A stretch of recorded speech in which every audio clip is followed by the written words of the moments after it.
खबर तफसील से एमआईएम रुकने असेंबली मुमताज अहमद खान तेलंगाना असेंबली के प्रोटेम स्पीकर बन गए हैं। राजभवन में मुनक्कदा तकरीब में तेलंगाना और एपी के मुश्तरका गवर्नर ईएसएल नरसिम्हन ने मुमताज अहमद खान को प्रोटेम स्पीकर के ओहदे और राजदारी का हलफ दिलाया। इस तकरीब में वजीर आला के चंद्रशेखर राव के अलावा असदुद्दीन ओवैसी समेत मजलिस और टीआरएस के अरकान असेंबली ने शिरकत की। माजरे की कल से तेलंगाना असेंबली इजलास शुरू होगा, जहां नए अरकान असेंबली को हलफ दिलाया जाएगा और साथ ही नए स्पीकर और डिप्टी स्पीकर का भी इंतखाब अमल में आएगा। मुमताज अहमद खान जिसे कानून साज असेंबली का रुकन मुंतखब किया गया है, खुदा के नाम हल्फ लेता हूं कि मैं कानून के रूह से राइज दस्तूर हिंद का वफादार और फर्मा बरदार रहूंगा। हिंदुस्तान के इक़्तिदार आला और इसकी सालमियत को बरकरार रखूंगा और इस फर्ज मनसबी को जो मुझे तफवीज़ किया जाने वाला है पूरी दयानतदारी से अंजाम दूंगा। उधर 17 जनवरी से तेलंगाना असेंबली का इजलास मुनक्किद होने जा रहा है। 4 रोज तक चलने वाले इस इजलास की तैयारियां मुकम्मल कर ली गई हैं। असेंबली सेशन 20 जनवरी तक जारी रहेगा। 17 जनवरी को सुबह 11:30 बजे से असेंबली सेशन का आगाज होगा। उबूरी स्पीकर 9 मुंतखबा अरकान असेंबली को हलफ दिलाएंगे, जिसके बाद स्पीकर और डिप्टी स्पीकर के इंतखाब का शेड्यूल जारी किया जाएगा। 18 जनवरी को स्पीकर और डिप्टी स्पीकर के इंतखाब होंगे। 19 जनवरी को गवर्नर असेंबली और काउंसिल के मुश्तरका इजलास से खिताब करेंगे। असेंबली सेशन के दौरान सिक्योरिटी के सख्त इंतजाम किए जाएंगे। वहीं 2018 में हुए इंतखाबात में टीआरएस पार्टी ने शानदार कामयाबी हासिल करते हुए फिर एक मरतबा तेलंगाना असेंबली पर गुलाबी परचम किया है। टीआरएस हुकूमत की दूसरी मियाद का यह पहला असेंबली इजलास है।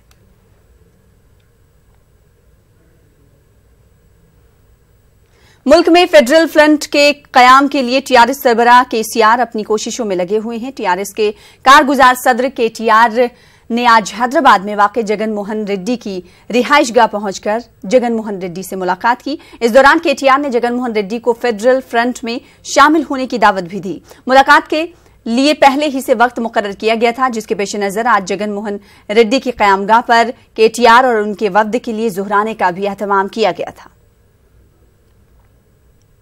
Minded forces who believe in strengthening regional parties and states. రాష్ట్ర ప్రజల ఆకాంక్షలకు దగ్గరగా ఉండే విధంగా జాతీయ రాజకీయాలు ఉండాలి, రాజకీయ వ్యవస్థ ఉండాలి అనే ఆలోచన ఉన్న ప్రతి ఒక్కరు కూడా కలిసి వస్తారనే విశ్వాసం మాకుంది। ఈరోజు చాలా విషయాలు కూడా వారితో పంచుకోవడం జరిగింది। భవిష్యత్తులో తప్పకుండా సందర్భానుసారంగా ఏ రకంగానైతే కేసీఆర్ గారు అన్ని రాష్ట్రాలకు వెళ్ళి ఆయా రాష్ట్రాల్లో ఉండే ప్రధాన రాజకీయ పార్టీల అధ్యక్షులతో, ఆయా రాష్ట్రాల్లో ఉండే ముఖ్యమంత్రులతో, ఆ పార్టీల అధ్యక్షులతో సంప్రదించారో, త్వరలోనే ఆంధ్రప్రదేశ్ రాష్ట్రానికి కూడా కేసీఆర్ గారు స్వయంగా వెళ్ళి జగన్మోహన్ రెడ్డి గారితో స్వయంగా కూర్చుని మిగతా అన్ని విషయాలను కూడా చర్చించి తప్పకుండా ఈ చర్చలను ముందుకు తీసుకొని పోతామని ఈ సందర్భంగా తెలియజేస్తాం। 42 మంది ఎంపీలు ఒకే తాటి మీదకి వచ్చి రాష్ట్రానికి జరుగుతా ఉన్న అన్యాయం మీద స్పందించగలిగితే, రాష్ట్రానికి జరుగుతున్న అన్యాయం మీద ప్రశ్నించగలిగితే 42 మంది ఎమ్మెల్యేలు ఒకేసారి రాష్ట్రానికి జరుగుతూ ఉన్న అన్యాయం మీద వాళ్ళు ప్రశ్నిస్తూ ప్రత్యేక హోదా కావాలి, ఇవ్వాలి, పార్లమెంటు సాక్షిగా ఇచ్చిన మాట అది అని చెప్పగలిగితే అప్పుడు రాష్ట్రానికి మేలు జరిగే పరిస్థితి ఇంకా మెరుగవుతుంది। కాబట్టి ఇది స్వాగతించదగ్గ విషయం। రాష్ట్రాల హక్కులు నిలబడాలి అనంటే, రాష్ట్రాల హక్కులు కాపాడబడాలి అనంటే సంఖ్యాపరంగా ఈ నెంబర్ పెరగాలి। అప్పుడే కేంద్ర ప్రభుత్వాలు రాష్ట్రాలకు అన్యాయం చేసే దిశగా అడుగులు వేయడానికి వెనకడుగు వేసే పరిస్థితులకు వస్తాయి। ఈ దిశగా అడుగులు వేస్తూ కేసీఆర్ గారు ప్రతిపాదించిన ఒక జాతీయ ప్లాట్ఫామ్ వేరన్ రాష్ట్ర ప్రభుత్వాలన్నీ కూడా ముందుకొచ్చి ఒకటై ఎంపీల పరంగా సబ్స్టాన్షియల్ నంబరు ఏకం చేసి రాష్ట్రాలకు జరుగుతున్న అన్యాయాలను హైలైట్ చేయగలిగే పరిస్థితి। न्यूज 18 उर्दू ने केटीआर और जगन की मुलाकात के बाद वाईएसआर सीपी के अरकान पार्लियामेंट से बातचीत की। वाईएसआर कांग्रेस के अरकान पार्लियामेंट का कहना है कि मुल्क में इलाकाई पार्टियों को कांग्रेस और बीजेपी ने नजरअंदाज कर दिया है, इसलिए फेडरल फ्रंट की जरूरत महसूस की जा रही है। It's only an initial dialogue which has been initiated by the Chief Minister of Telangana, Sri KCR Garu. And on behalf of KCR Garu, KTR has come and his team members have come. They had an extensive discussion with our team, and the process has been initiated. And this process, these talks have to be taken to further level, and there will be second level talks also. In the sense, KCR himself will come and have a discussion in so far as this front is concerned, federal front is concerned. The objective of federal front is because the successive governments at the center, be it UPA or be it NDA, are not giving importance to the regional parties. This federal front will comprise of many regional parties. They all come together for the sake of fighting their rights and achieving their objectives. As far as we are concerned, Federal Front is still in its initial stage. And we believe that maybe if the Federal Front, all these group of regional parties, which don't have any interest in other states, they are confined to their states. But their interests are, common interests are there, like states, federal structure, states' interests. Their bargaining power will increase automatically. To that extent, yes, we will be the part of the whatever the platform that is taken. But it's not going to contest like UPA or another NDA. Like it does not. You mean to say that YSRCP is believe in that type of front which is minus Congress and minus BJP? Yes, because they both two parties have ditched the Andhra Pradesh causes, people. So that's why we are far away from both those. We don't have any illusion on those fronts. What we are believing is on our own we should get the maximum number of MP seats. And tomorrow, when the situation comes to that extent, that they need our support, the numbers, when it comes to the number game, then we can pressurize and get our demands solved, like special status, we can achieve our demands. In that context, the helping hand or KCR's announcement that they will support our cause, that is special status demand. Our president and TRS party working president, both of them have addressed the meeting. They have come and met our party president Jagan Mohan Reddy ji and invited him to join in the federal front. So whatever they have discussed for almost 1 hour about the state problems, which are the state problems being ignored by the central government, especially as far as Andhra Pradesh is concerned. Special category status has not been given as promised by the then Prime Minister and as promised in the Parliament. So these type of issues can be resorted if the states, small states like Andhra Pradesh and Telangana come together and fight in the interest of the states. For that, they have invited us to join in the front. Our party president said after discussing in the party with senior leaders and other important party platform, then we will come to a conclusion. What is the opinion of Mr. Jagan Mohan Reddy about this minus Congress, minus BJP type of right? That we have already told, no. Whoever is coming there in the central, whether it is Congress minus or BJP minus or whoever is coming forward to give special category status to Andhra Pradesh, we will support them. That's all. Andhra Pradesh के वजीर आपाशी D Uma Maheshwar Rao ने TRS और YSR Congress को निशाना बनाया। अमरावती में media से बातचीत करते हुए उमा महेश्वर राव ने कहा कि टीआरएस रुकने पार्लियामेंट के कविता समेत दिगर ने पोलावरम प्रोजेक्ट के तामीराती कामों पर रोक लगाने के लिए सुप्रीम कोर्ट में अर्जदाश्त दाखिल की थी। तो सहा टीआरएस नायकुलु పోలవరం ప్రాజెక్టును అడ్డుకోవడానికి పోలవరం ప్రాజెక్టు పనులు ఆపాలని సుప్రీంకోర్టులో కేసులు వేశారు। ఇవాళకి సుప్రీంకోర్టులో కేసులు నడుస్తూ ఉన్నాయి। ఇవాళ జగన్మోహన్ రెడ్డి గారు కేసీఆర్ గారికి పాదాక్రాంతం అయ్యాడు, దాసోహం అయ్యాడు। ఇవాళ రిమోట్ కంట్రోల్గా జగన్మోహన్ రెడ్డిని ఇక్కడ పెట్టుకొని ఆంధ్రప్రదేశ్ పెత్తనం మీద, ఆంధ్రప్రదేశ్ మీద, ఈ రాష్ట్ర ప్రజల మీద కేసీఆర్ పెత్తనం చేయాలనే ప్రయత్నం చేస్తున్నాడు। ఇది దుస్సాహసం, ఇది దుస్సాహసం। కబడ్దార్ ఆంధ్ర ద్రోహులారా। बीजेपी रियासती सदर लक्ष्मण ने सियासी जमातों के इत्तेहाद को लेकर टीआरएस पर कड़ी तनकीद की। उन्होंने कहा कि सियासी जमातों का इत्तेहाद मुफाद परस्त है, फ्रंट के नाम पर आवाम को गुमराह करने की कोशिश की जा रही है। बीजेपी दफ्तर में मीडिया से बातचीत करते हुए उन्होंने कहा कि मुल्क को वजीर आजम नरेंद्र मोदी की जरूरत है। लक्ष्मण ने मजीद कहा कि फिल वक्त हमारी तवज्जो लोकसभा इंतखाबात पर मरकूज है।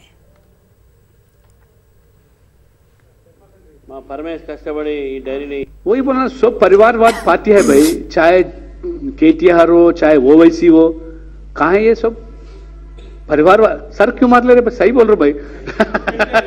अरे रीजनल स्ट्रेट फॉरवर्ड, जितने भी रीजनल पार्टी है पूरे परिवार पार्टी है, चाहे वो टीडीपी हो, टीआरएस हो, मुलायम हो, एसपी हो, बीएसपी हो, एमआईएम हो, ये पूरा परिवारवादी पार्टी है। किसके लिए काम कर रहे?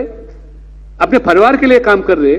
लोग समझ रहे, लोग देख रहे, देश के हित के लिए कौन काम कर रहे लोग जानना चाह रहे, इसलिए लोग देश के हित के लिए जो काम कर रहे उसके साथ आने के लिए तैयार है।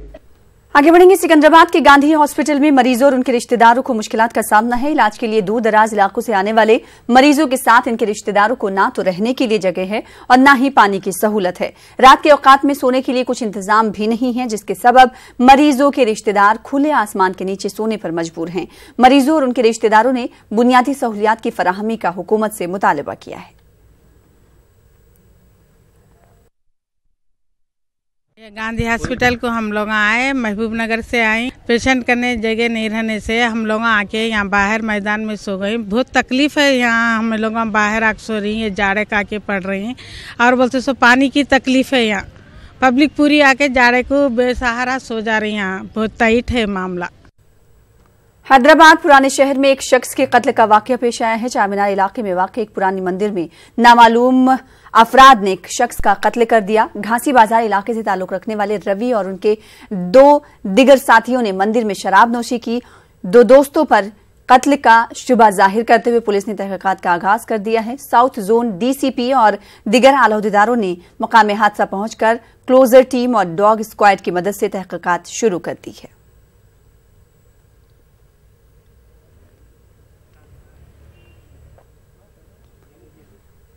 वरंगल के जनगांव जिले के कोडाकुंडला गांव में फायरिंग से सनसनी मच गई है। तिरुमला वाइन शॉप के मालिक के कब्जे से शरपसंद बंदूक की नोक पर रकम लेकर फरार हो गए। ये वाकया रात के औकात में पेश आया। तफसीलात के मुताबिक शरपसंद 6,70,000 रुपए की रकम लेकर फरार हुए। जनगांव पुलिस ने केस दर्ज करके तहकीकात का आगाज कर दिया है। फिल्म कम्युनिकेशन राब्ता का एक अहम जरिया है। एक अच्छे पैगाम के लिए एक अच्छी फिल्म दिलों को बदलने का काम करती है। तेलुगु फिल्म इंडस्ट्री के मरकज हैदराबाद में अब उर्दू शॉर्ट फिल्मों की तैयारी की जा रही है। मकसद इसके जरिए समाज में बेहतरी लाई जाए।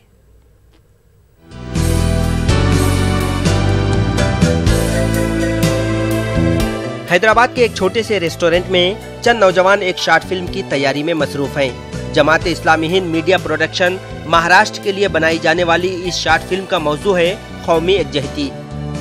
ये जो फिल्म हमारी बन रही है, ये फिल्म असल में उर्दू है, उर्दू लैंग्वेज में है। इसकी स्क्रिप्ट भी उर्दू में लिखी गई है और चूँकि उर्दू एक ऐसी बहुत ही खूबसूरत सी ज़बान है जो हर कोई समझ सकता है और फिल्म इंडस्ट्री आजकल इसी के ऊपर कायम भी है, तो उर्दू में ही हम इसको हमारे स्क्रिप्ट भी लिखे जाते हैं उर्दू। आप देख रहे हैं कि डायलॉग्स डिलीवरी भी सारी उर्दू में ही है। जो हमारे एक्टर्स वगैरह ये भी सारी उर्दू के अच्छे से बोलने की कोशिश करते हैं, तो इसी बहाने उर्दू की जो लज्जत है लोगों तक वो पहुंचती है हमारे शॉर्ट फिल्म्स के जरिए। और हम इस तरह से हैदराबाद में इससे पहले भी हम 8 से 10 फिल्में यहाँ पर बना चुके हैं, जिसमें हमारा जो मैसेज था सद्भावना के लिए था, भाईचारगी के लिए था। फिर तलाक के ऊपर हमने यहाँ पर फिल्म बनाई थी। उसके साथ साथ हमने एक फिल्म यहाँ पर नशा मुक्ति के ऊपर भी बनाई थी। तो ये काम हम यहाँ पर अल्हम्दुलिल्लाह करते रहते हैं। जमाते इस्लामी हिंद की जानिब से पानी की किल्लत, सनफी मसावात, तालीम और दूसरे ऐसे मौज़ूआत पर शॉर्ट फिल्मों की तैयारी का सिलसिला जारी है। जमाते इस्लामी हिंद के मीडिया प्रोडक्शन की शाखें मुख्तलिफ मौज़ूआत पर 100 शॉर्ट फिल्मों की तैयारी का मंसूबा रखती है। अभी हम ये जो फिल्म बना रहे हैं इसमें हिंदू मुस्लिम एकता को हम लोग बता रहे हैं कि कितना इम्पोर्टेंट है, क्योंकि हमारे मुल्क के कानून और हमारे मुल्क की तहजीब के लिहाज से हमें आपस में कितना मिलजुल कर रहना चाहिए, इस पर ये फिल्म शॉर्ट फिल्म हम लोग बना रहे हैं। और इसके अलावा हम लोग शॉर्ट फिल्म बनाते रहते हैं। बहुत सारे अलग अलग सोशल इश्यूज़ पर हम लोगों ने फिल्में बनाई हैं। वाटर स्कार्सिटी पर बनाई हैं, जेंडर डिस्क्रिमिनेशन पर हमने फिल्में बनाई हैं, इंस्टेंट ट्रिपल तलाक पर हमने फिल्में बनाई हैं। और इस तरह की बहुत सारी फिल्में हम लोग बनाते हैं। अभी फ्यूचर में, अभी ये अगले 6 महीनों में कुछ 100 शॉर्ट फिल्म्स का हमारा टारगेट भी है कि हम अलग अलग, जैसा तालीम हो गया plus family values and Indian culture, इस पर हम लोग लगभग 100 शॉर्ट फिल्म्स बनाने वाले हैं। हैदराबाद में बनाई जाने वाली शॉर्ट फिल्मों में न सिर्फ हैदराबाद के मुकामी बल्कि मुंबई से ताल्लुक रखने वाले अदाकार भी दिलचस्पी ले रहे हैं। इस फिल्म के एक अदाकार इरशाद अली फिल्म और टेलीविजन के उभरते अदाकार हैं, जबकि शॉर्ट फिल्म हैदराबादी मज़ाहिया फिल्मों के मारूफ फिल्मसाज अब्दुल रज़ाक इस फिल्म के डायरेक्टर हैं। और मैं मुंबई से यहाँ पर शॉर्ट मूवी के लिए आया हूँ।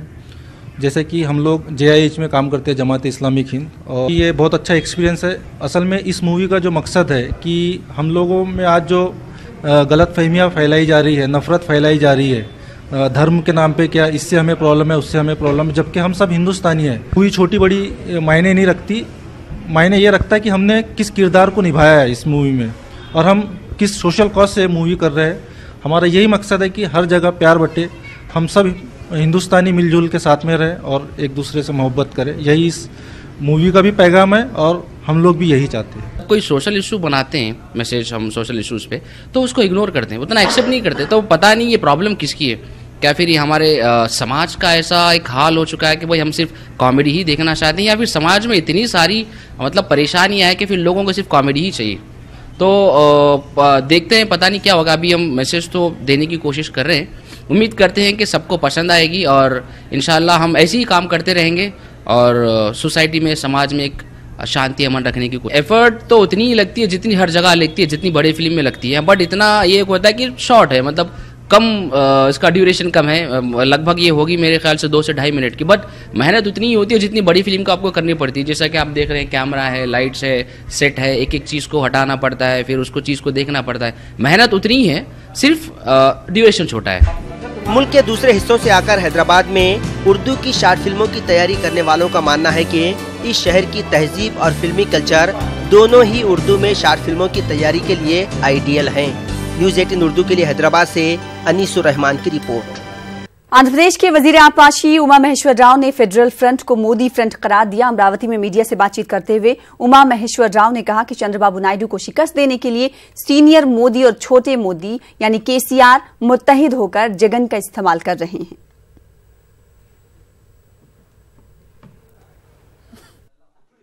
फेडरल फ्रंट कादो मोदी फ्रंट राजकीय स्टेंट अंता చంద్రబాబు నాయుడు గారి మీద కక్షతో తెలుగుదేశం ప్రభుత్వాన్ని దెబ్బతీయాలి, తెలుగుదేశం పార్టీని దెబ్బతీయాలి, మోడీ నాయకత్వంలో 3D ఏదైతే ముగ్గురు మోడీలు కూడా కలిసి Narendra Modi, senior Modi KCR, junior Modi Jaganmohan Reddy కలిపి ముగ్గురు మోడీల జగన్ నాటకం ఇది। रियासत में अवाम से वोट मांगने का हक सिर्फ और सिर्फ तेलुगु देशम पार्टी को ही हासिल है। अपने दौरे चित्तौड़ के मौके पर वजीर आला चंद्रबाबू नायडू ने ये बात कही। उन्होंने कहा कि बजट कम होने के बावजूद आंध्र प्रदेश रियासत तरक्की की सिमत तेजी से आगे बढ़ रही है। चंद्रबाबू नायडू ने कहा कि YSR कांग्रेस पार्टी की साजिशों से रियासत की अवाम अच्छी तरह वाकिफ है। YSR कांग्रेस और TRS के इत्तेहाद से मुताल्लिक आ रही खबरों पर चंद्रबाबू नायडू ने ये बात कही। ఎందుకు మీరు దీనికి అడ్డం పడతారు? ఏదైతే మన స్పెషల్ స్టేటస్, ఇప్పుడు ఈయనేమంటున్నాడు జగన్మోహన్ రెడ్డి, TRSతో కలిసి స్పెషల్ స్టేటస్ తెస్తా అన్నారు.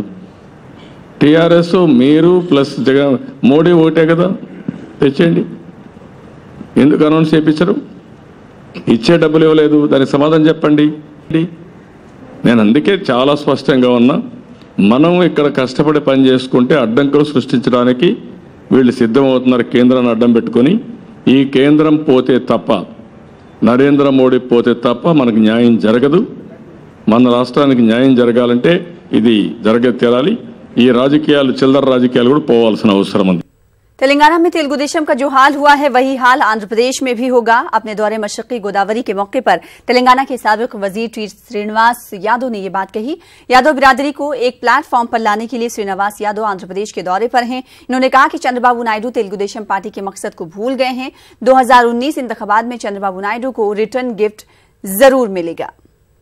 ఇప్పటివరకు జరిగిన నిర్మాణం ఓన్లీ 1 గేట్, అది నేషనల్ ప్రాజెక్ట్. నేషనల్ ప్రాజెక్ట్ నీకెందుగా, వాడు కట్టుకుంటారు కదా, ఆ గవర్నమెంట్ కట్టుకుంటుంది కదా. అందులో కూడా కమిషన్లు దండుకొని మేము పత్తితులం అని చెప్పి, మేము సత్యహరిశ్చంద్ర మహారాజుకు వారసులం అని చెప్పుకునేటువంటి మీరు ఆ కాంగ్రెస్ పార్టీతో చేతగట్టి అక్కడికి వచ్చి మన ముఖ్యమంత్రి గారు గౌరవ చంద్రబాబు నాయుడు గారు వారు తెలంగాణకు వచ్చి చెప్తారు, తమ్ముళ్ళు ఒక్క జాబన్న వచ్చిందా అని మాట్లాడుతుంది. ఇక్కడ మీరు చెప్పింది ఎన్నికల మేనిఫెస్టోలా జాబు రావాలంటే బాబు రావాలన్నరే. ఎక్కడైనా మీరు ఇచ్చిండ్రా ఒక్కసారి? ఎన్టీఆర్ అభిమానులు ఊరుకోరండి. మహానుభావుడు ఎన్టీ రామారావు, వ్యవస్థలు అధికారం మీ చేతులుంది కాబట్టి వాళ్ళు ధైర్యంగా వాళ్ళు మాట్లాడలేకపోతుండొచ్చు, కానీ ఎలక్షన్లో చుక్కలు చూపిస్తారు. ఆయన ఎట్లయితే గౌరవంగా వచ్చిండో ఆయన గౌరవం కాకుండా మేము కూడా వచ్చి గౌరవప్రదంగా చెప్తాం. वहीं टीआरएस रुकने पार्लियामेंट सीताराम नायक का कहना है कि चंद्रबाबू नायडू को शिकस्त देने के लिए टीआरएस एपी में इंतखाबी मुहिम चलाएगी। हैदराबाद में मीडिया से बातचीत करते हुए सीताराम नायक ने ये बात कही। उन्होंने कहा कि तेलुगु देशम पर अब तेलुगु अवाम का एतमाद बाकी नहीं रहा है। आगे बढ़ेंगे। जिला अनंतपुर में तेज रफ्तार कार उलट गई, जिसके सबब कार में सफर कर रहे 4 अफराद शदीद तौर पर जख्मी हुए। जख्मियों में एक की हालत नाजुक है। तफसीलात के मुताबिक स्विफ्ट कार अनंतपुर के कल्याण दुर्गम में तवाजुन खोकर उलट गई। हादसे में जख्मी अफराद को करीबी दवाखाना मुंतकिल कर दिया गया है।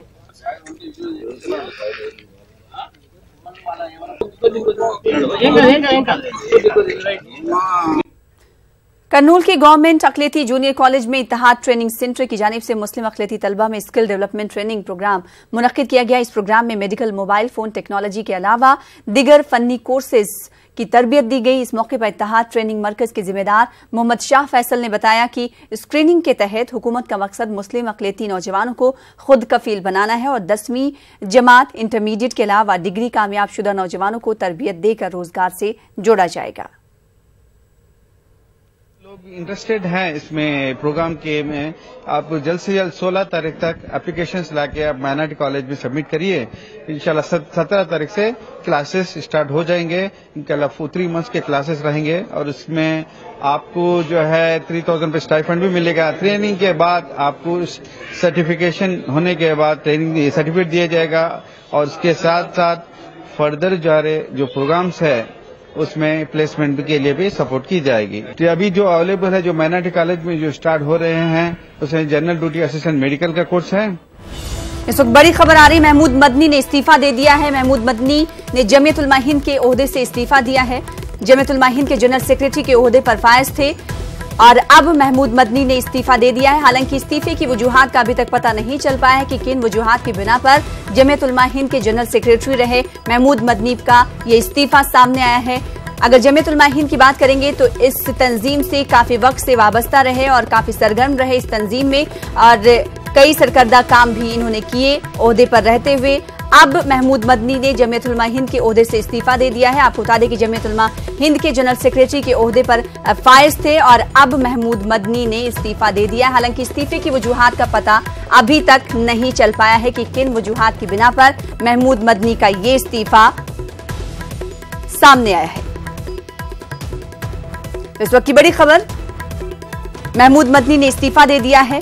महमूद मदनी जमीयत उलमा हिंद के ओहदे पर फायज थे, जनरल सेक्रेटरी के ओहदे पर फायज थे, उनका ये इस्तीफा है। काफी हैरान करने वाली बात है कि आखिर इन्होंने इस्तीफा क्यों दिया। अभी तक वजह नहीं पता चल पाई है कि महमूद मदनी का ये इस्तीफा किन वजूहात की बिना पर दिया गया है। फिलहाल इसी के साथ इस बुलेटिन में इतना ही। मजीद ताजा खबरों के लिए आप लॉग इन कर सकते हैं हमारी वेबसाइट news@hindu.com पर। आदाब।